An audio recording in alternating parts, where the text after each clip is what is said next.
تبلیغ اور دعوت وہ کیا چیز ہے؟ کیا چیز ہے؟ تو بات یہ ہے کہ تبلیغ اور دعوت اپنی زندگی کی ذمہ داریوں کو پورا کرنا ہے آخرت بنانے کے لیے. یہ تبلیغ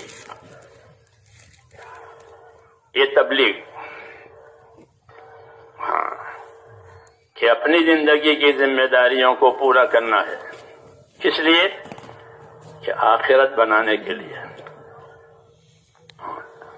یہی تبلیغ ہے کہ اللہ نے ہم پر کیا ذمہ داریاں ڈالی ہے اس کو سمجھنا، سیکھنا اور پھر اس کو آخرت بنانے کے لیے پورا کرنا. نبیوں کی دعوت اور تبلیغ میں آخرت خاص چیز ہے. وَأَخْلَصْنَاهُمْ بِخَالِصَةٍ ذِكْرَ الدَّارِ. انبیاء کرام کے بارے میں یہ فرمایا کہ آخرت کے بارے میں یہ حضرات پوری طرح یکسو ہوتے ہیں، کچھ نہیں چاہتے دنیا سے. فرمایا میری مثال تو ایسی ہے کہ کوئی مسافر کہ جنگل میں جو سفر کر رہا ہے، راہگیر ہے، وہ کسی درخت کے سائے کے نیچے تھوڑی دیر بیٹھ جائے، سستا لے اور پھر اپنا راستہ لے. ایسا ہمارے دنیا کا قیام ہے، یوں فرمایا. تو میں نے یہ عرض کیا آپ حضرات سے کہ بھئی تبلیغ دعوت کیا چیز ہے؟ کہ اپنی زندگی کی ذمہ داریوں کو پورا کرنا ہے آخرت بنانے کے لیے. کیونکہ ہر آدمی وہ آخرت کا مسافر ہے. جدہ کا مسافر جدہ کی طرف جائے گا، بمبئی کا مسافر بمبئی کی طرف جائے گا. تو ہی وہ مسافر ہے، ورنہ وہ بھٹکا ہوا ہے.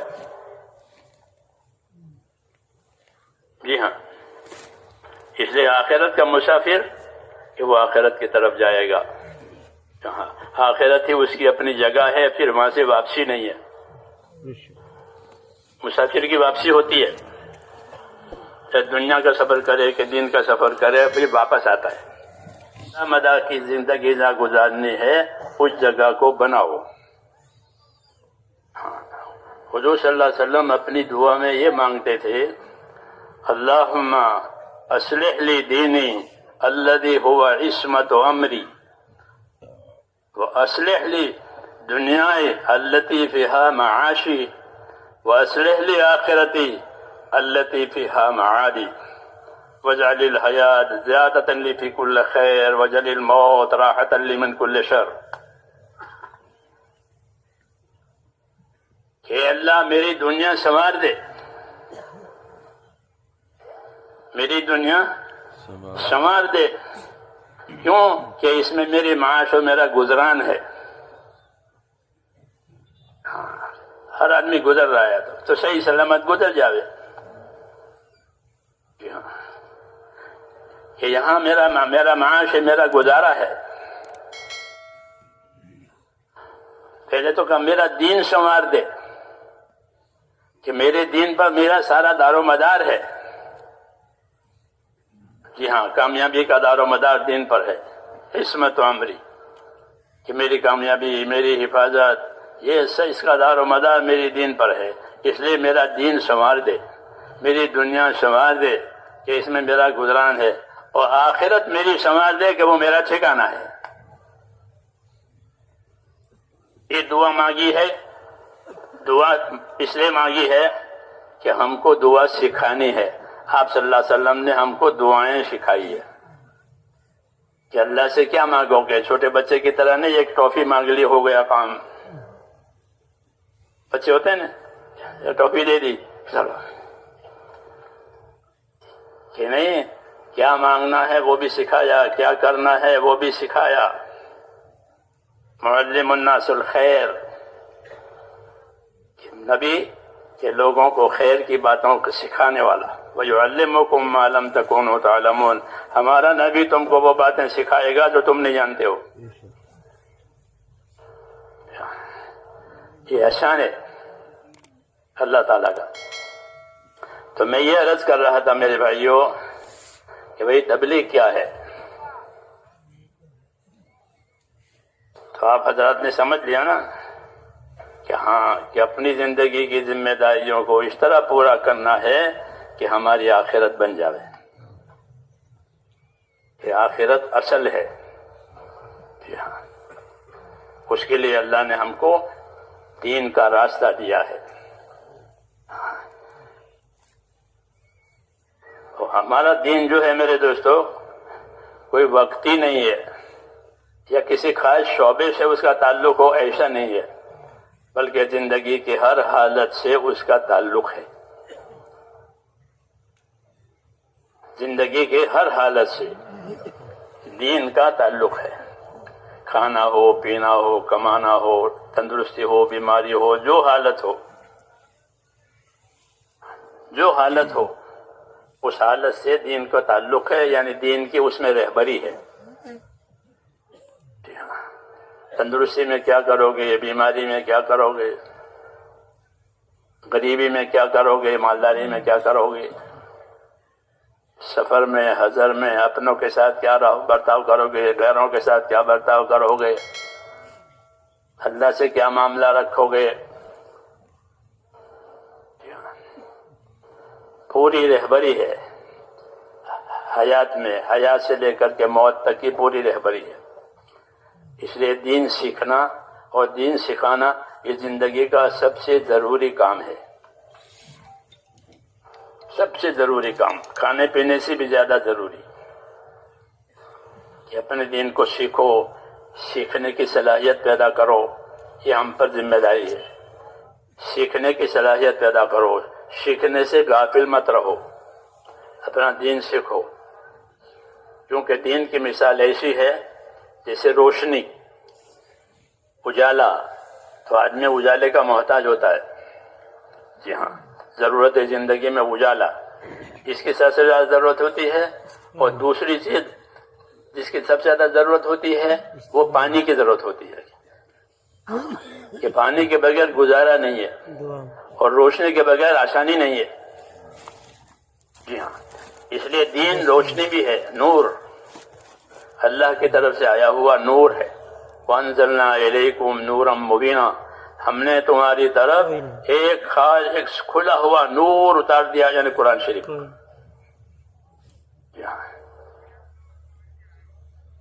قرآن شریف نور ہے۔ جی ہاں، تو وہ نور، اس میں نور ہدایت ہے، ایک نور ضرورت ہوتا ہے، وہ چاند میں، سورج میں اور دوسری چیزوں میں وہ نور ہے، وہ ضرورت کا نور ہے کہ اس میں آپ کی ضرورتیں پوری ہوگی۔ جی ہاں، روشنی میں ایک نور ہدایت ہے، ہاں، وہ نور دل کو چاہیے، یہ روشنی آنکھوں کو چاہیے، کیونکہ یہ روشنی ہوگی تو آنکھیں کام نہیں کرے گی اندھیرے میں۔ ایسے ہی دلوں کے لیے روشنی ہے، وہ نور ہدایت ہے جو رسول صلی اللہ علیہ وسلم کو دیا گیا ہے۔ وَأَنزَلْنَا إِلَيْكُمْ نُورًا مُبِينًا قَدْ جَاءَ إِلَيْكُمْ وَأَنزَلْنَا إِلَيْكُمْ نُورًا مُبِينًا، اور رسول صلی اللہ علیہ وسلم کو بھی اللہ تبارک و تعالیٰ نے نور دے کر بھیجا ہے، انہیں آپ کے طریقے، آپ کی سنتیں، آپ کی طرف سے جو ہدایتیں ملی ہیں وہ بھی نور ہے۔ سنت کا نور سب سے زیادہ ہے، سنت کا نور۔ اس لیے عادات میں، عبادات میں ہمیں سنت طریقے سکھائے گئے ہیں کہ عادات میں بھی سنت طریقے کہ سیدھے ہاتھ سے اچھے کام کرو، ویسے کام دوسرے ہاتھ سے کرو۔ اسی کا عائشہ صدیقہ فرماتی تھی حضور صلی اللہ علیہ وسلم اپنا یہ دایاں ہاتھ اچھے کاموں میں استعمال ہوتا تھا، کسی کو دینا لینا کچھ، اور دوسرا کام ہے کہ جوتی پکڑنا ہے، جوتی لینے ہاتھ، تو جوتی کون سے ہاتھ سے پکڑیں گے؟ کہ الٹے ہاتھ سے۔ یہ جو ایسی چیزیں ہیں اس کے لیے کہ اس کے لیے بایاں ہاتھ، جو اچھی اچھی چیزیں ہیں اس کے لیے سیدھا ہاتھ۔ یہ سنت طریقے، آداب سے لے کر کے فرائض تک سب سنت طریقے سکھائے ہیں، کیونکہ اس سے زندگی میں نورانیت آتی ہے، سب زیادہ نورانیت کے قسم کے سنتوں کی پیروی میں. اس لیے حضور صلی اللہ علیہ وسلم کو اللہ تعالیٰ نے بھیجا ہے دو بڑی نعمتوں کے ساتھ. دو بڑی نعمتوں کے ساتھ بھیجا ہے، ایک ایمان ایک علم. ایک ایمان اور ایک علم. ایمان لا الہ الا اللہ محمد الرسول اللہ، یہ ایمان کا کلمہ ہے، کلمہ طیبہ ہے، اللہ سے تعلق کا کلمہ ہے، اللہ پر یقین،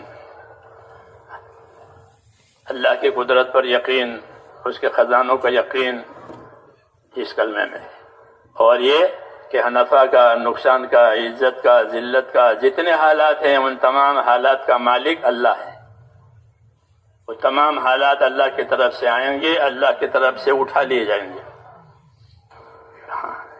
جیسے موسموں کو اللہ لاتے ہیں، دن چھوٹے ہو گئے، آج کل رات بڑی ہو گئی، یہ حالات اب اس کو اٹھا لیں گے، پھر دن بڑے ہو جائیں گے اور راتیں چھوٹی ہو جائیں گی. ایسے ہی جو انسانیت بچتی ہے ان کے حالات کبھی تنگ ہو جائیں گے، کبھی کھل جائیں گے. اب رات بہت لمبی ہے، آرام کرو، بہت لمبی. اس لیے کہا یہ لمبی لمبی راتیں ہیں، چھوٹے چھوٹے دن ہیں، کہ اس کو غنیمت باردہ بتایا کہ یہ غنیمت باردہ ہے، ٹھنڈی غنیمت. یعنی روزہ رکھو گے تو کوئی لمبا روزہ نہیں ہوگا، اور رات کو عبادت کرو گے تو بڑا موقع ملے گا، اور کوئی دقت نہیں. گرمی میں دقت ہوتی ہے، رات کی بھی دن کی بھی، رات چھوٹی ہو گئی، دن لمبے ہو گئے، گرمی ہو گئی، طبیعت میں اضمحلال اور کمزوری آ جاتی ہے. گرمی کی وجہ سے اعصاب بھی کمزور ہو جاتے ہیں، اس میں نہیں ہوتے. جی ہاں، کہ غنیمت باردہ، روزہ رکھو گے تو وہ بھی ہلکا ہوگا، عبادت کرو گے تو بڑا موقع ملے گا رات میں.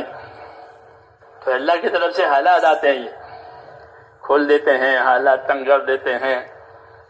اور حکمت یہ ہے کہ حالات کو اللہ تعالیٰ امتحان کے لیے لاتے ہیں. ہاں، وَنَبْلُوكُمْ بِالشَّرِّ وَالْخَيْرِ فِتْنَةً، کہ ہم تمہارے لیے خیر اور شر کے حالات سے آزمائیں گے، تو دیکھیں گے کہ کون کتنا پابند ہے، کون کتنا متوجہ ہے.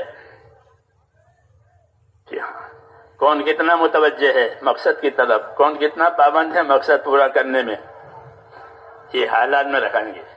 پھر جب وہ صحیح اترے گا تو اللہ تعالیٰ اس کو اصل کام کا بھی بدلہ دے گا اور حالات کا بھی بدلہ دے گا. حالات کا بھی بدلہ دیں گے اور اصل کام کا بھی بدلہ دیں گے. یہ انعام ہے. بھئی حالات ٹھنڈے پانی سے وضو کیا ہے سخت سردی میں، کہ وضو کا بھی ثواب ہے اور ٹھنڈ کا بھی ثواب ہے. کہ سخت گرمی میں دوپہر کو مسجد دور تھی پھر بھی چل کر کے ظہر کی نماز پڑھی، گرمی میں چل کر کے. کہ ہاں، کہ گرمی میں چل کر کے گیا ہے اس کا بھی انعام ہے اور نماز کا بھی انعام ہے. جی ہاں، حالات کا بھی انعام، عمل کا بھی انعام. اس لیے ایمان والوں کے لیے حالات کہ اللہ کی طرف سے رحمت ہے. کہ ناگوار حالات آئے تو ناگوار حالات کا اللہ انعام دیں گے، اور ناگوار حالات میں جو کام کیا ہے اس کا بھی انعام دیں گے. اور اچھے حالات آئے کہ اچھے حالات میں شکر گزاری کی ہے. کیا کیا ہے؟ اچھے حالات میں غفلت آ جاتی ہے، بے پرواہی آ جاتی ہے کہ اب تو حالات اچھے ہو گئے، کوئی پریشانی نہیں ہے، کھانے کی پینے کے سب حق، کہ نہیں، یہ بات نہیں ہے. بلکہ اچھے حالات شکر گزاری کے لیے ہوتے ہیں. ہاں، نبیوں کا یہی طریقہ ہے کہ وہ اچھے حالات میں شکر گزار ہوتے ہیں. سلیمان علیہ السلام کو اللہ نے بادشاہت دی ساری دنیا کی، اور دعا سے دی. کس سے دی؟ انہیں کوئی بادشاہت حاصل کرنے کے لیے کوئی الیکشن نہیں لڑنے پڑے ان کو. جی ہاں، لوگوں سے لڑائی نہیں لڑنی پڑی ملک حاصل کرنے کے لیے. جی ہاں، کوئی مروجہ طریقہ نہیں ملک لینے کے لیے، بلکہ محض دعا پر ان کو ساری دنیا کی بادشاہت دی، پرندوں پر ان کی بادشاہت ہے، جناتوں پر ان کی بادشاہت ہے، ہواؤں پر ان کی بادشاہت ہے۔ تو وہ کہتے تھے کہ یہ اللہ نے مجھے دیا ہے، لیکن اللہ مجھے دیکھے گا کہ میں اس نعمت میں شکر گزار ہوں کہ نہیں۔ اس طرح داؤد علیہ السلام پر بھی انعامات ہوئے ہیں، یہ دو نبی ہیں کہ جن پر انعامات ہوئے ہیں، دنیاوی اعتبار سے بھی بادشاہتیں دی اللہ نے ان کو۔ داؤد علیہ السلام کو بھی بادشاہت دی، ایسی بادشاہت دی کہ سارے بنی اسرائیل ان پر متفق ہو گئے، ورنہ بنی اسرائیل متفق نہیں ہوتے، کجروی ان کے اندر ہے، ان پر متفق ہو گئے۔ ہاں، ان کو بھی بادشاہت دی، ان کو بھی بادشاہت دی۔ تو وہ حضرات یہ کہتے کہ ہمارے امتحان ہے، اس میں ہم کیا کریں گے وہ اللہ دیکھتے ہیں۔ تو انہوں نے اس اچھے حالات میں اپنا کام بڑھا دیا، ورنہ تو اچھے حالات میں آدمی غافل ہو جاتا ہے، راحت لیتا ہے۔ جی ہاں، انہوں نے ایسا نہیں کیا، بلکہ داؤد علیہ السلام اپنے نبوت کے کام کے ساتھ، جو ان پر زبور نازل ہوئی تھی، اس کی تبلیغ، اس کی دعوت، اس کی تعلیم، یہ اس کے ساتھ ساتھ انہوں نے اللہ کی طرف کا اپنا انہماک اور اللہ کی طرف مشغول ہونا بہت بڑھایا۔ حضور فرماتے تھے کہ داؤد جو اللہ کے نبی ہیں، ایک دن روزہ رکھتے تھے، ایک دن افطار کرتے تھے، ایک دن روزہ رکھتے تھے، ایک دن افطار کرتے تھے۔ ہاں، اور راتوں کے اوقات مقرر کر رکھے تھے عبادتوں کے۔ اور روزی کے لیے فرمایا داؤد اپنے ہاتھ سے کما کر کے کھانا کھاتے تھے۔ اللہ کے بادشاہ تھے، بیت المال بہت زیادہ تھا، اس میں سے نہیں کھاتے تھے، بلکہ اپنے ہاتھ کی کمائی سے کھاتے تھے، لوہے کا کام کرتے تھے، لوہار ہوتے، لوہے کا کام کرتے تھے، اس کمائی سے کھاتے تھے، بیت المال سے نہیں لیتے تھے۔ بیت المال لوگوں کے لیے، اپنے ہاتھ کی کمائی۔ کان یاکل بعمل یدہ، حدیث شریف میں کان یاکل بعمل یدہ، اپنے ہاتھ کی کمائی سے کھاتے تھے، بادشاہت بھی کرتے تھے، نبوت کا کام بھی کرتے تھے، عبادت بھی کرتے تھے۔ کیوں کہ اللہ نے حالات اچھے بنائے ہیں، حالات اچھے بنائے ہیں۔ تو حالات میں کیا کرنا ہے کہ شکر کرنا ہے، شکر کا تقاضا تھا، شکر کا تقاضا تھا اللہ کی طرف سے۔ کیا تقاضا تھا کہ اعملوا آل داود شکرا والقلیل من عبادی الشکور، اے داؤد کے خاندان والو اپنی کارگزاری شکر والی بناؤ۔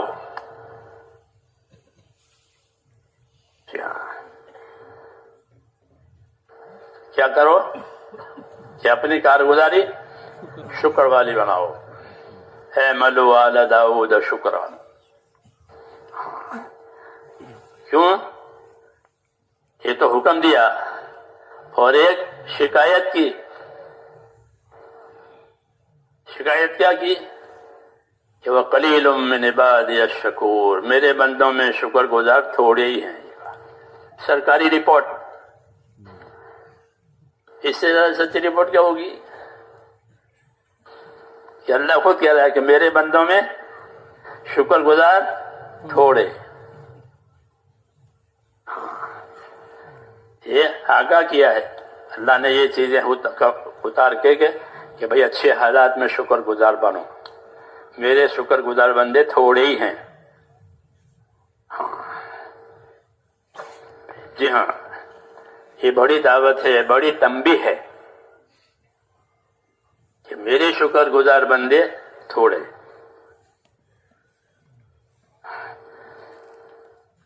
جب شیطان وہاں سے مردود ہوا تھا جنت میں سے، تو اس نے اللہ کے سامنے جو گستاخی کی تھی بے ادبی، اس میں ایک گستاخی یہ بھی تھی کہ میں آدم کی اولاد کو ایسا بہکاؤں گا کہ وہ تیرے شکر گزار بندے تھوڑے رہ جائیں گے، قلیلاً لا تجد، کہ شکر والے آپ تھوڑے ہی پائیں گے. یہ اللہ سے کہہ رہا تھا، فلا تجد اکثرهم شاکرین، کہ آپ اولاد آدم میں اکثریت کو شکر گزار نہیں پائیں گے، ایسا بنا دوں گا. جی ہاں، تو ناشکر بننا، حالات کی وجہ سے غافل ہو جانا کہ اب تو اچھے حالات ہو گئے، یہ ہمارا طریقہ نہیں ہے. بلکہ ہم کو اللہ اگر اچھے حالات دیں تو کیا کرنا چاہیے؟ یا اس کے کام کو زیادہ کرنا چاہیے. جب تو میرے حالات اچھے ہو گئے ہیں، اب تو میرا اللہ مجھے نعمتوں سے آزمائے گا. کبھی مصیبتوں سے آزماتا ہے، اب نعمتوں سے آزمائے گا. تو نعمتوں کی آزمائش میں جمنے والے تھوڑے ہوتے ہیں، کیونکہ سامنے نعمتیں کیسے بچے گا. جی ہاں، اس لیے محنت اور مجاہدہ کروایا جاتا ہے. کیا کروایا جاتا ہے؟ تاکہ نعمتوں کی محبت غالب نہ آئے حکموں کی اطاعت پر. کیونکہ نعمتوں کی محبت غالب آ گئی تو وہ نعمتوں سے اپنی خواہشیں پوری کرے گا اور حکم میں کوتاہی کرے گا. اس لیے محنت مجاہدہ کرایا جاتا ہے تاکہ وہ اپنی خواہشوں میں اعتدال پیدا کرے. حیات الصحابہ میں مستقل ایک باب لکھا ہے حضرت جی رحمت اللہ علیہ نے کہ صحابہ کرام کا اپنی خواہشوں میں سے نکل جانا، کہ خواہشوں میں گرفتار ہو جاتا ہے آدمی، خواہشوں میں پھنس جاتا ہے. وہ حضرات اپنی محنتوں سے اس میں سے نکل گئے. اب خواہشوں کا کوئی بند ان پر نہیں ہے، وہ اپنے خواہشوں کے مقابلے میں حکموں پر آ گئے. مولانا الیاس رحمۃ اللہ علیہ ترغیب دیتے تھے نکلنے کی. اس میں یہ ارشاد فرماتے تھے کہ اللہ کے راستے میں ایسے پھرو ایسے پھرو ایسے پھرو کہ کوئی چیز معلوفات اور مرغوبات میں سے تمہیں اپنی طرف نہ کھینچے، اپنی پسندیدہ چیزوں میں سے کوئی چیز تمہیں اپنی طرف نہ کھینچے. ایسے بنو، آئے گی اللہ کی طرف سے اچھی چیزیں بھی آئے گی، من پسند چیزیں بھی آئے گی، وہ تو دیں گے اللہ تعالیٰ، مگر وہ چیزیں تمہیں کھینچے نہیں اپنی طرف، بلکہ تمہیں اپنا دین کھینچے. ایسے بنو. نعمتوں کو اللہ نے حرام نہیں کیا ہے، بلکہ نعمتیں ہمارے لیے ہے. جی ہاں، نعمتیں ہمارے لیے، لیکن اس میں اللہ کے حکموں کی رعایت کے ساتھ کرنے کے لیے اپنی تربیت کرنی پڑتی ہے. کیا کرنی پڑتی ہے؟ کہ اپنی تربیت کرو، اللہ کے راستے میں ایسی محنت کرو کہ نعمت کا غلبہ کم ہو جاوے، حکم کا غلبہ زیادہ ہو جاوے. جیسے روزہ دار ہوتا ہے، وہ نعمتیں نہیں کھاتا روزے میں، وہ صبر کرتا ہے. اس کا صبر جو ہے وہ نعمتوں کے مقابلے میں ہے، خواہشوں کے مقابلے میں جو صبر ہے وہ روزے میں ہے. جی ہاں، اس لیے اللہ نے فرمایا کہ روزہ میرے لیے ہے اور میں اس کا بدلہ دوں گا. کہ وہ نعمتوں کے مقابلے میں صبر کر رہا ہے. کہ کھانا پینا جتنی چیزیں منع ہے سب، جب تک کہ افطار نہ ہو جائے.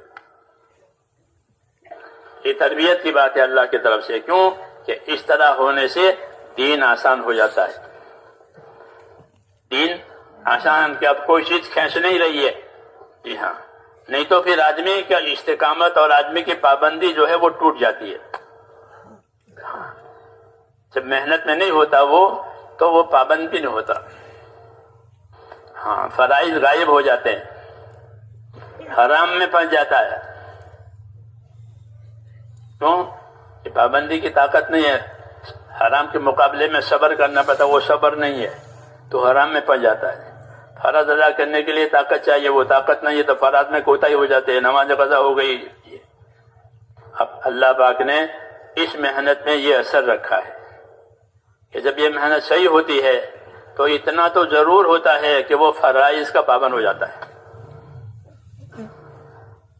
اس کا فرائض کا پابند ہو گیا.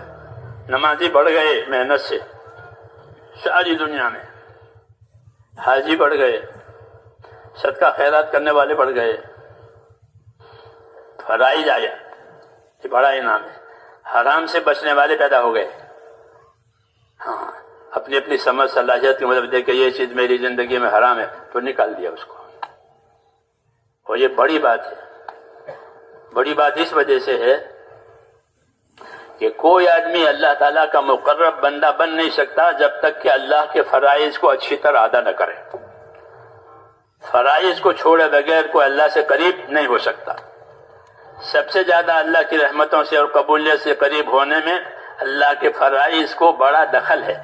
جتنے اللہ کے فرائض ہیں اگر اس کو برابر ادا کرا وہ اللہ کا مقرب بن جائے گا۔ ایک بات تو یہ ہوئی کہ فرائض کے ادا کیے بغیر کوئی آدمی اللہ کا مقرب نہیں ہو سکتا، حدیثوں میں ہے یہ۔ دوسرا حرام سے بچنا،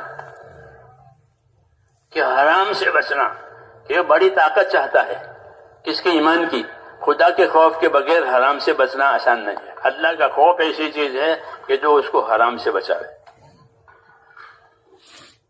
جب اللہ کے راستے میں پھریں گے، وعدہ وعید سنیں گے، محنت کے ساتھ سنیں گے، محنت کے ساتھ سنائیں گے تو قدرتی طور پر یہ طاقت پیدا ہوتی ہے کہ حرام سے بچنے کی استعداد پیدا ہوتی ہے۔ کہ میں حرام کاروبار تھا، پھر کیا ہوا کہ میں جماعت میں گیا، پھر چھوڑ دیا، حلال کاروبار ہے وغیرہ وغیرہ۔ اس کی ایسے حالات ملیں گے آپ کو امت میں، کہ گھر میں سے حرام نکال دیا، زندگی میں سے حرام نکال دیا۔ اور حرام سے بچنا بڑی عبادت، معمولی نہیں۔ حرام سے اپنے آپ کو بچانا بڑی عبادت۔ اتق المحارم تکن اعبد الناس، کہ تو حرام سے اپنے آپ کو بچا لے پھر تو خدا کا سب سے بڑا عبادت گزار ہے۔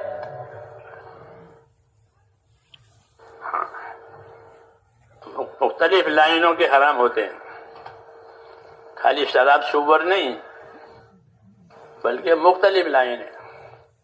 اللہ کے محرمات، اللہ کے منع کی ہوئی چیزیں ہیں، ان سے بچنا ضروری ہے، ان سے دور رہنا ضروری ہے، تو اس کی طاقت پیدا کرنی پڑتی ہے۔ ہاں اللہ پاک نے ہم کو جو محنت دی ہے اس محنت میں اللہ نے یہ اثر بھی رکھا ہے کہ آدمی میں حرام سے بچنے کی طاقت پیدا ہوتی ہے، فرائض کے ادا کرنے کی طاقت پیدا ہوتی ہے۔ جی ہاں، یہ نعمت ہے اللہ تعالیٰ کی ایک۔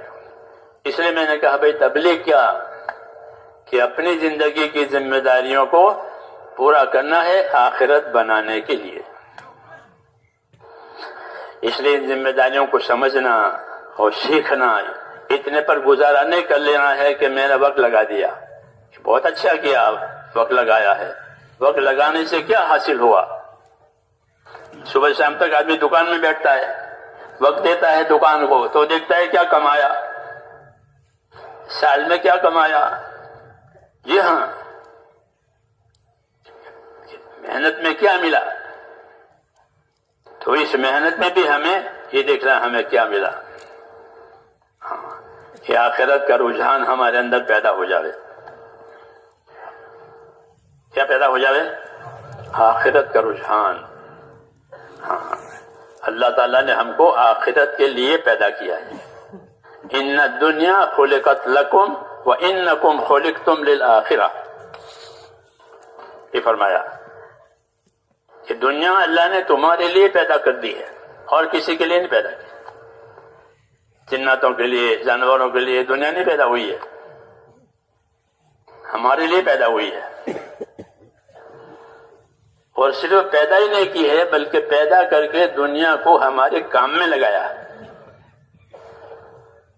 یہ کہا، یہ بھی بڑا کمال ہے کہ دنیا کو ہمارے کام میں لگا دیا۔ وَسَخَّرَ لَكُم مَّا فِي الْأَرْضِ جَمِيعًا، زمین میں جتنی چیزیں ہیں ان سب کو اللہ نے تمہارے کام میں لگا دیا، لوہا ہو، لکڑا ہو، جانور ہو، تمہارے کام کے لیے۔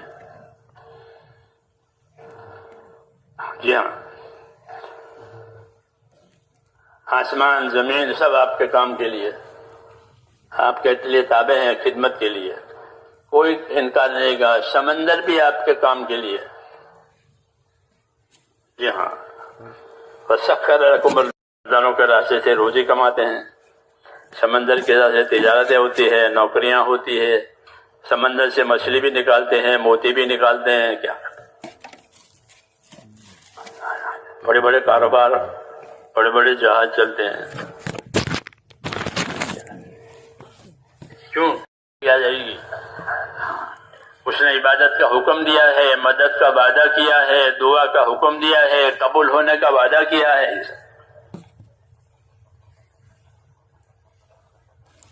عبادت کا حکم دیا اور مدد کا وعدہ کیا، دعا کرنے کا حکم دیا اور قبول کرنے کا وعدہ کیا کہ اللہ سے مانگو، عبادت کر کے مانگو، اطاعت کر کے مانگو. ہاں، اس سے اللہ تعالیٰ رحمتوں کے حالات لاویں گے. عبادت اور اطاعت دنیا میں اور آخرت میں رحمتوں کے حالات لانے کا ذریعہ ہے. اطیعوا اللہ واطیعوا الرسول لعلکم ترحمون، کہ اطاعت کرو اللہ کی اور اطاعت کرو اس کے رسول کی تاکہ تم پر رحم ہو جائے.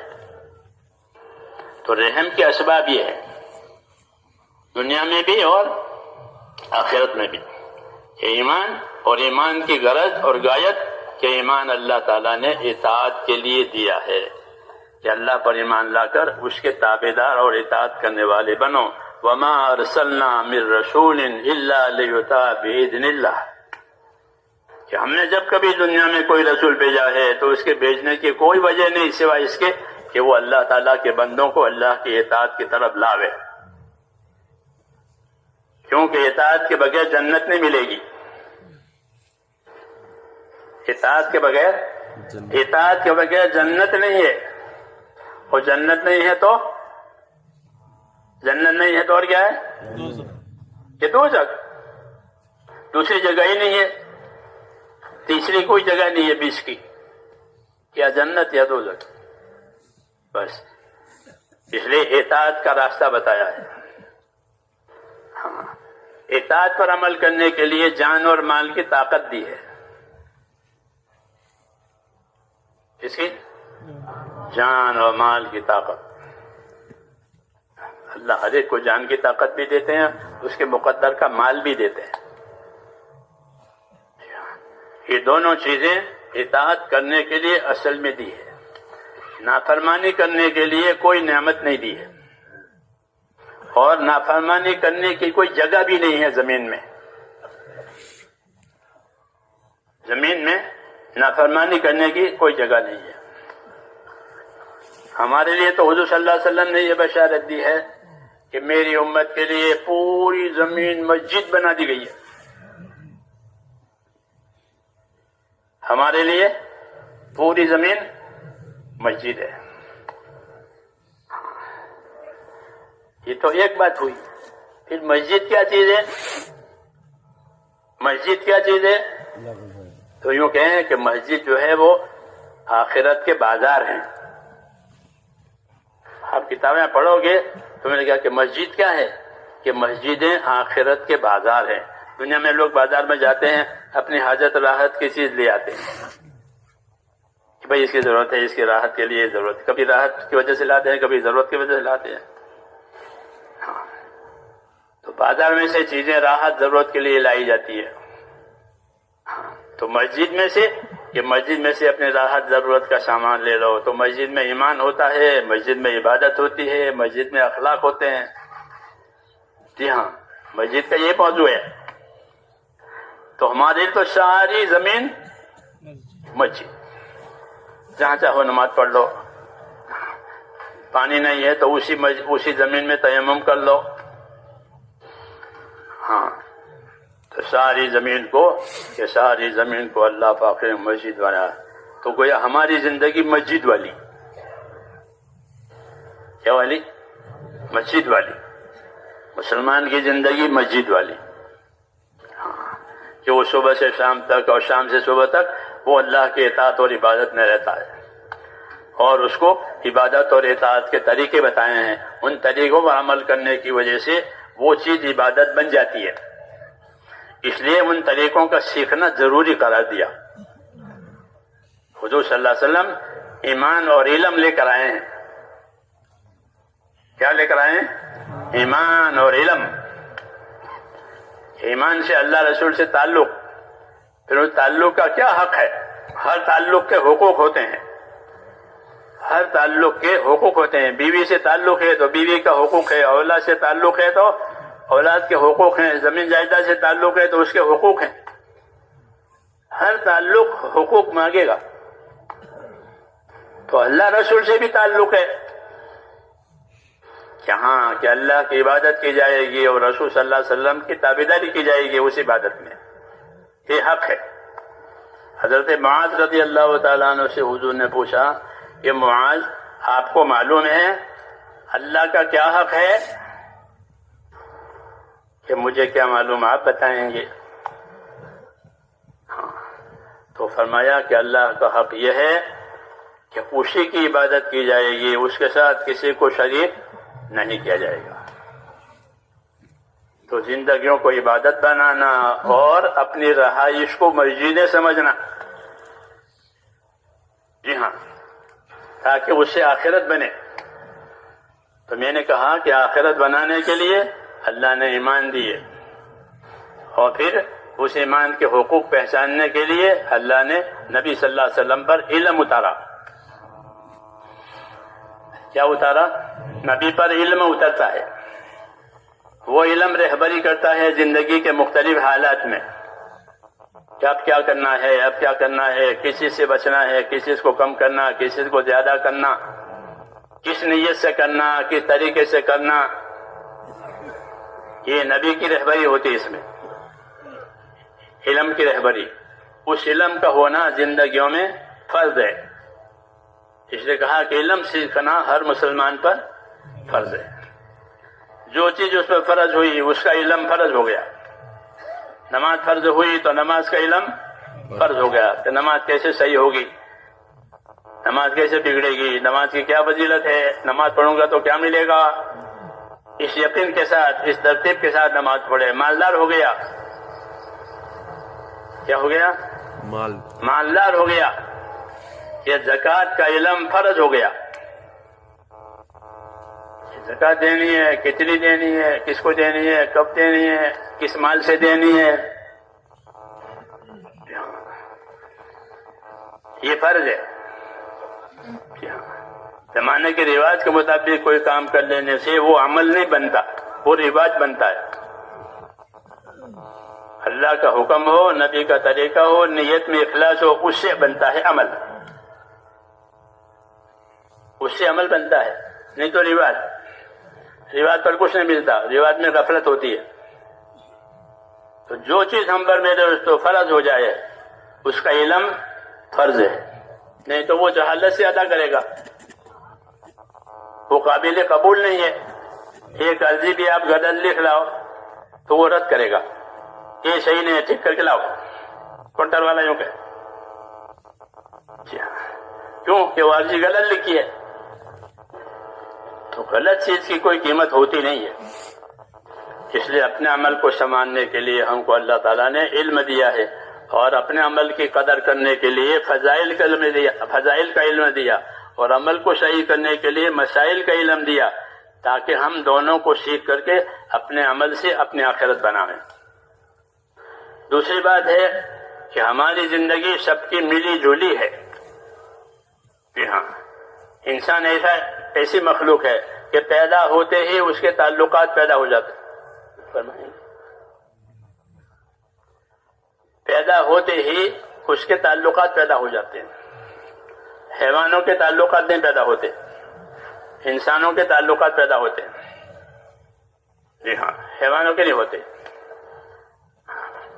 کون ماں کون باپ، وہ جب پرندے کا بچہ اڑنے والا ہو گیا تو وہ اڑ جاتا ہے، کون ماں کون باپ کچھ نہیں.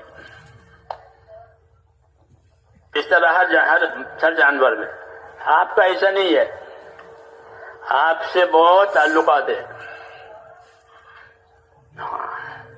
بہت تعلقات. اس لیے ان تعلقات میں کیسے رہو گے اس کا علم دیا ہے. کیونکہ آدمی تعلقات کے بارے میں یا تو ظالم بنے گا، کیا بنے گا؟ یا ظالم بنے گا. یا محسن بنے گا یعنی احسان کرنے والا بنے گا، دونوں میں سے ایک بات ہوگی، یا کم سے کم بچنے والا بنے گا، یہ تیسرا کہ نہ کسی پر احسان ہوا نہ کسی پر ظلم ہوا، اپنی حفاظت کر لی، یہ بھی غنیمت۔ ہاں اس لیے ہم کو علم دیا ہے، جی ہاں، کہ اپنا اللہ کی مخلوق کے ساتھ کیسے رہو گے۔ تو دو باتیں بنیادی بتائی مخلوق کے بارے میں، مخلوق کے بارے میں دو باتیں بنیادی بتائی۔ وہ دو باتیں بنیادی کیا ہیں؟ ان اللہ یامر بالعدل والاحسان، یہ بنیادی بات ہے مخلوق کے ساتھ، کہ اللہ نے حکم دیا ہے تم کو کہ کس چیز کا؟ کہ انصاف کرنے کا، احسان کرنے کا۔ کہ مخلوق کے ساتھ کیسے رہو گے؟ کہ مخلوق کے ساتھ انصاف سے رہیں گے۔ کیسے رہیں گے؟ انصاف کے ساتھ، یعنی جو چیز اپنے لیے پسند کرو گے وہی دوسروں کے لیے پسند کرو گے، جو چیز اپنے لیے ناپسند کرو گے وہ دوسروں کے لیے ناپسند کرو گے۔ کہ جب تو ایسا بن گیا کہ جو چیز اپنے لیے پسند کرتا ہے وہی بھائی کے لیے پسند کرتا ہے، یا جو اپنے لیے ناپسند کرتا ہے وہ اپنے بھائی کے لیے ناپسند کرتا ہے، تو مومن ہو گیا۔ ہاں تو مومن ہو گیا۔ یہ انصاف کا درجہ ہے کہ جو چیز اپنے لیے پسند کرو وہی دوسروں کے پسند کرو، جو چیز اپنے لیے ناپسند کرو دوسروں کے لیے ناپسند کرو۔ یہ کیا ہوا؟ انصاف۔ اعدلوا اقرب للتقوی، انصاف کرو کہ یہ تقوی کا جو ہے وہ انصاف جو ہے تقوی سے قریب ہے، کہ اس سے آدمی متقی بنتا ہے، جتنا متقی ہوگا اتنا انصاف کرنے والا ہوگا۔ ہاں کہ اس کو اندر ڈر ہے کہیں کسی کی طرف سے میرے اوپر کوئی نہ ہو جائے، اس لیے جو اپنے لیے پسند کرے گا وہ دوسرے پسند کرے گا۔ یہ عام مخلوق کے ساتھ ہے، جانوروں کے ساتھ بھی، کہ جانوروں پر ان کی طاقت سے زیادہ بوجھ نہ ڈالو، ان کا حق ادا کرو۔ حدیثوں میں مولانا دھانی نے تو باقاعدہ ایک کتاب لکھی ہے جانوروں کے حقوق کے بارے میں، کہ ان کے حقوق ہیں، پالو جانور کوئی حرج نہیں، لیکن ان کے حق کی ادائیگی کے ساتھ، کیونکہ دنیا حق ادا کرنے کی جگہ ہے، آخرت بدلہ پانے کی جگہ ہے۔ جو حق ادا کر کے جائے گا وہ بدلہ پائے گا۔ کتے کو بھی پانی پلا دے تو جنت میں جاوے۔ جی ہاں، تو ایک حکم ملا ہے انصاف کرنے کا، کہ انصاف کرنا بہت بڑی عبادت ہے، کہ انصاف کرنے والا حاکم اللہ کے عرش کے سائے کے نیچے ہوگا، اور انصاف کرنے والے حاکم کی دعائیں قبول ہوتی ہے، جیسے روزہ دار کی افطار کے وقت میں قبول ہوتی ہے، اس کی دعا قبول ہوتی ہے کہ اللہ کا مقرب بندہ ہو گیا۔ کیوں؟ یہ انصاف سے رہتا ہے، انصاف کر کے لوگوں کے حقوق کی حفاظت کراتا ہے۔ ہاں یہ تو مخلوق کے ساتھ کیسے رہو گے؟ کہ انصاف کے ساتھ، جو اپنے لیے پسند کریں گے وہ دوسروں کے لیے پسند کریں گے، جو اپنے لیے ناپسند کریں گے وہ دوسروں کو ناپسند۔ اور اس سے اگلا حکم کہ احسان کرنے کا حکم ہے، کہ انصاف کے ساتھ احسان کرو، یعنی اپنی طرف سے ان کو فائدہ پہنچاؤ اور ان سے کوئی فائدہ مت لو۔ فائدہ دے کر فائدہ پہنچانا یہ تجارت ہے، وہ تو ہے ہی دنیا میں، پیسے دو شکر لے لو، آپ کو شکر چاہیے کہاں کہ پیسے لو، پیسے دیے شکر مل گئی، پیسے دیے دودھ مل گیا، متاجرہ، پیسے دو مال دو پیسے لو، ایک شکل ضرورت پورا کرنے کے لیے۔ لیکن جو حقوق کی ادائیگی کے لیے احسان کرو، دوسروں کو معاف کر دو۔ کیا کر دو؟ معاف کر دو۔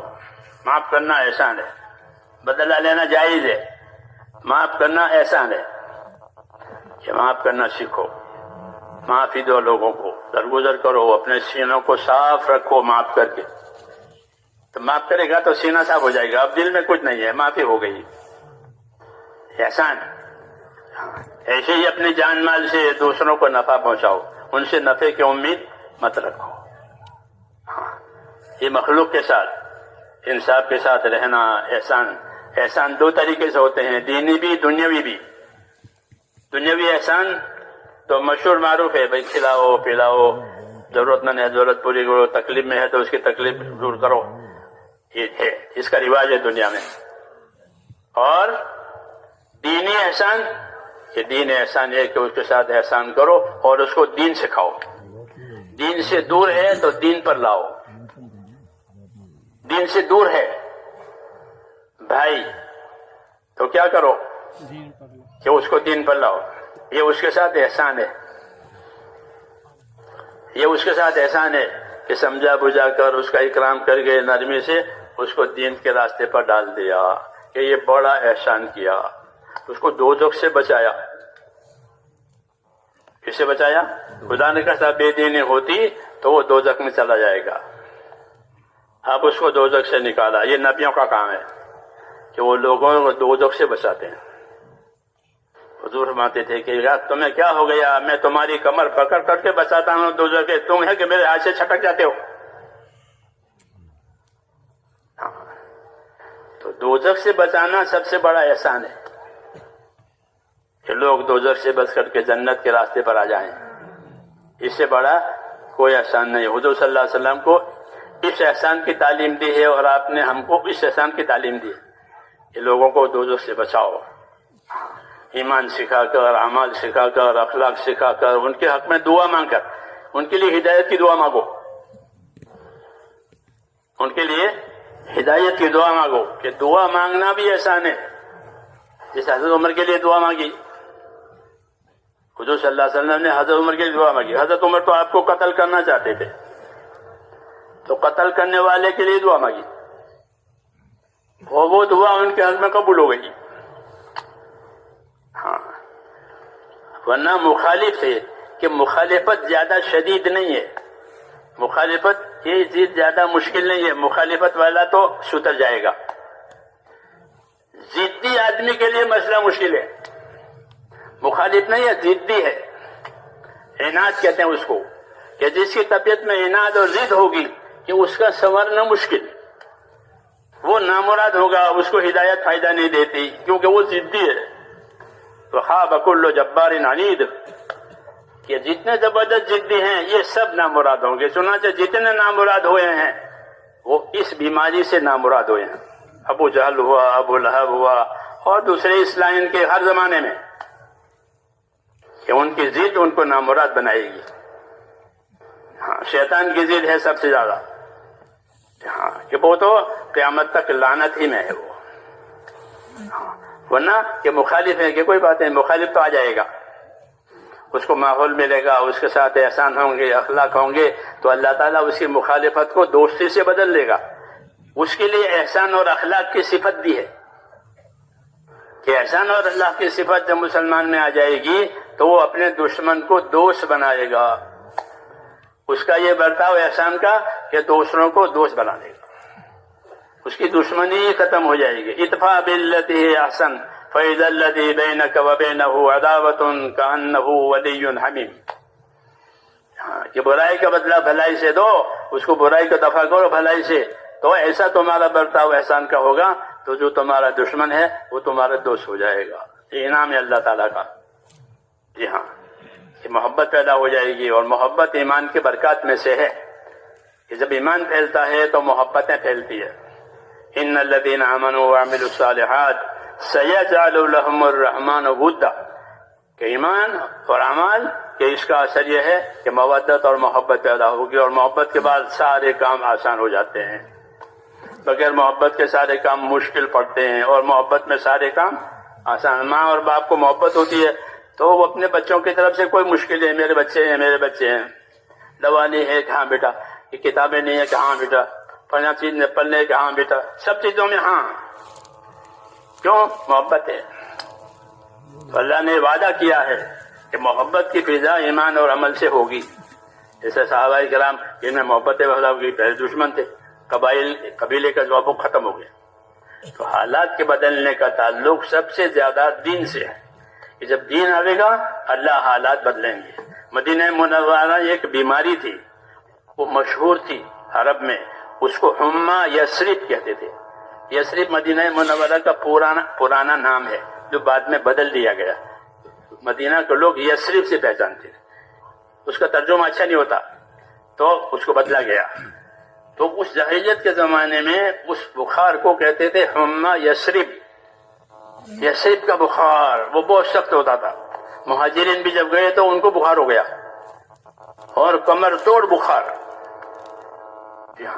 جب حضور صلی اللہ علیہ وسلم تشریف لے گئے, مہاجرین تشریف لے گئے تو ایک مدت ان پر رہا. پھر اللہ تعالیٰ نے اس وبا کو نکال دیا. پھر مدینے سے وہ وبا حضور صلی اللہ علیہ وسلم کے جانے سے, آپ کے دین آنے سے وہ وبا ختم ہو گئی. جوفا کی طرف گئی. خواب میں کسی نے دیکھا کہ عورت ہے اور بکھرے ہوئے بال ڈراؤنی شکل سے بری طرح جا رہی ہے جوفا کی طرف. جوفا جگہ ہے ابھی بھی ہے. تو کیا ہوئی تعبیر کہ اس کی تعبیر یہ ہے کہ مدینے میں جو بلا تھی بیماری کی وہ گئی. مدینے کی آب و ہوا صاف ہو گئی. تو اللہ تعالیٰ نے یہ مثالیں قائم کی ہیں کہ اللہ تعالیٰ دین کی برکت سے سارے حالات کو ٹھیک کرے گا. کبھی دیر سویر ہوگی لیکن رحمت کے حالات جو بنیں گے وہ دین پر بنیں گے. اطیعوا اللہ واطیعوا الرسول لعلکم ترحمون. سب کے لیے اطاعت میں آ جاؤ, اللہ کی اطاعت میں آ جاؤ, اللہ کے نبی کی, کہ پھر تمہارے اوپر رحمتیں ہوگی. اگر اطاعت کی عمومی فضا بن گئی تو اللہ تعالیٰ عمومی فضاؤں میں رحمتیں لائیں گے اور ان کے کام بنائیں گے, ان کے مسائل آسان ہو جائیں گے رحمتوں سے. رحمت والا راستہ بنانے کے لیے محنت کا ذمہ دار امت کو بنایا ہے. اس لیے میں نے عرض کیا کہ تبلیغ کیا ہے کہ اپنی زندگی کی ذمہ داریوں کو اس طرح پورا کرنا ہے کہ جس سے ہماری آخرت بنے. وہ ہے, اس کو نہیں بھولنا چاہیے کہ ہم کو آخرت بنا کے دنیا میں زندگی گزارنی ہے. بھول بھی ہو جائے گی, گناہ بھی ہو جائے گا, تو بھول سے اور گناہ سے آخرت بگڑتی نہیں ہے. بلکہ اس کے سدھارنے کا ہم کو راستہ بتایا. کوئی اپنی بات پر اڑ جاوے گناہ پر کہ اس کی آخرت جائے گی. اڑا نہیں ہے, گناہ ہو گیا ہے کہ بندہ ہے, اسے گناہ تو ہو جائے گا, لیکن اللہ کو یہ پسند ہے کہ گنہگار اللہ سے معافی مانگا کرے. تو اللہ اس کی معافی مانگنے کو پسند کرتے ہیں. اللہ خود معاف کرنے والے ہیں. اللہ کا ایک نام ہے عفو کہ معافی دینے والا, اور معافی مانگنے والے کو پسند کرتے ہیں, معافی مانگنے والے سے محبت کرتے ہیں. تو اللہ نے معافی کا دروازہ بھی رکھا ہے, عمل کا دروازہ بھی رکھا ہے.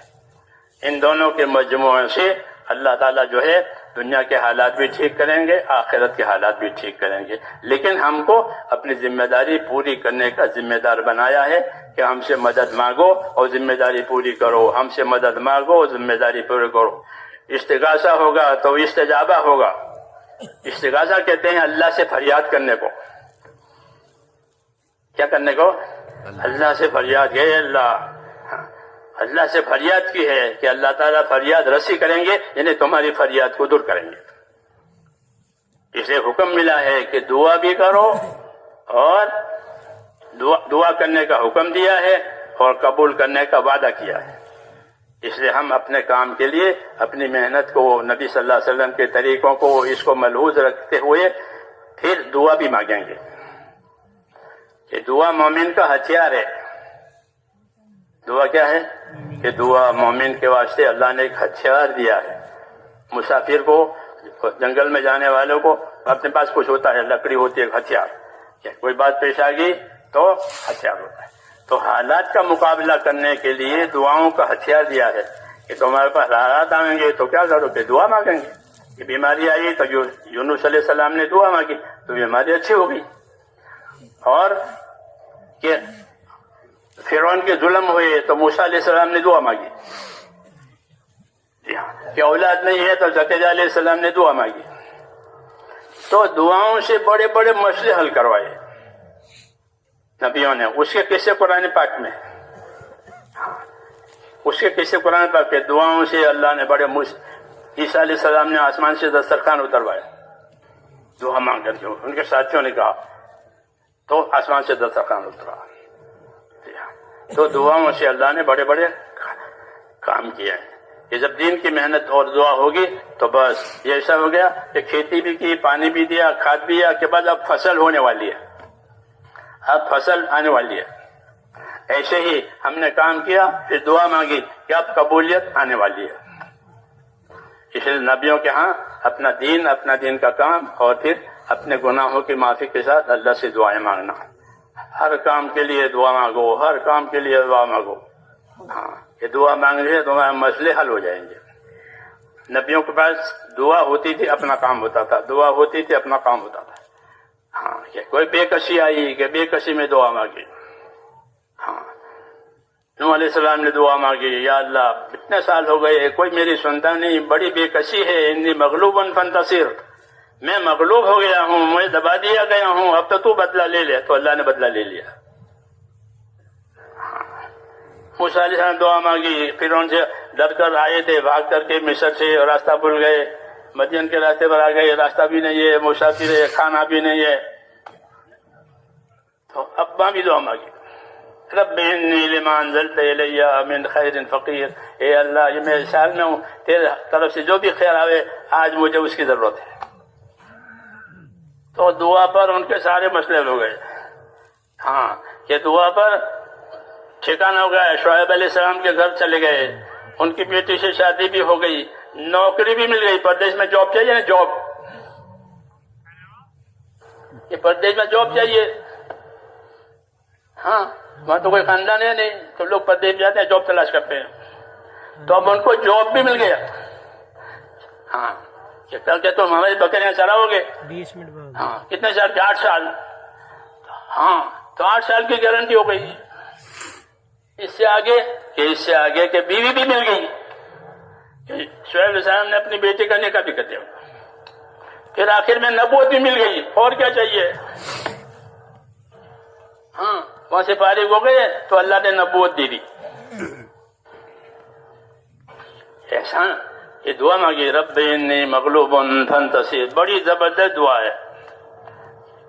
پریشان ہے، رب انی لما انزلت الی من خیر فقیر، موسیٰ علیہ السلام، رب انی لما انزلت الی من خیر فقیر، یہ مانگو، بے کسی سے نہ گھبراؤ، اللہ سے مانگو، رب انی لما انزلت الی من خیر فقیر، اللہ جو خیر آج تیری طرف سے آئے مجھے اس کی ضرورت ہے۔ تو پھر اللہ اس خیر سے محروم نہیں کرتے۔ اسے نبیوں کی دعا ہم کو سکھائی ہے، اور نبیوں کے کام بھی بتائے ہیں کہ نبیوں کے کام، نبیوں کی دعائیں، نبیوں کے کام، نبیوں کی دعائیں، کہ جب دین کی محنت کرنے والے صحیح معنی میں اپنی جان مال قربان کر کے دعائیں مانگیں گے، تو بتایا کہ ان کی دعاؤں میں اللہ ایسی قبولیت ڈالیں گے جیسے نبیوں کی دعاؤں میں قبولیت ہوتی ہے۔ بشارت ہے، نبی نہیں بنیں گے، صحابی نہیں بنیں گے، لیکن دعا میں قبولیت کا انعام مل جائے گا۔ جی ہاں، یہ بشارت ہے اللہ کی طرف سے۔ اس لیے میرے بھائیوں، اپنی ذمہ داری پوری کرنے کے لیے اللہ سے مدد بھی مانگنے کہ ہم ذمہ داری پوری کر پائیں، ورنہ اللہ کی مدد کے بغیر کیسے پورا ہوگا؟ اس لیے دعا سیکھنی ہے، اور موقع کی دعائیں یاد کر کے وہ مانگتے رہنا ہے، اور تقاضے کے مطابق اپنے آپ کو عمل پر بھی ڈالنا ہے، اس سے انشاءاللہ آخرت بن جائے گی۔ تو اس کے لیے تیار ہیں انشاءاللہ۔